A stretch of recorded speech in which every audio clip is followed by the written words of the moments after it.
এক রাতে পুরো গ্রামের হাজার হাজার মানুষ রহস্যময়ভাবে গায়েব হয়ে যায়। আর যাওয়ার সময় তারা দিয়ে যায় এমন এক ভয়ঙ্কর অভিশাপ যা আজও সত্যি। এটি রাজস্থানের জাইসালমারের ফুলধারা গ্রাম। আজ থেকে প্রায় 200 বছর আগে 1825 সালে এক অন্ধকার রাতে এই গ্রামের 58টি পরিবারের সব মানুষ হঠাৎ করে কোথাও চলে যায়। আশ্চর্যের বিষয় হলো কেউ তাদের যেতে দেখেনি, আর আজও কেউ জানে না তারা ঠিক কোথায় গেল। কিন্তু যাওয়ার আগে তারা এই মাটিতে অভিশাপ দিয়ে গিয়েছিল, এই গ্রামে কোনোদিন কোনো মানুষ আর ঘর বাঁধতে পারবে না।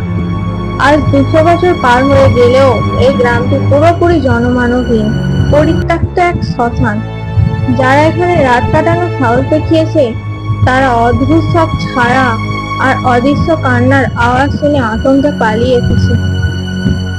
আপনার কি মনে হয়, অভিশাপ কি সত্যি কাজ করে, নাকি এর পেছনে অন্য কোনো রহস্য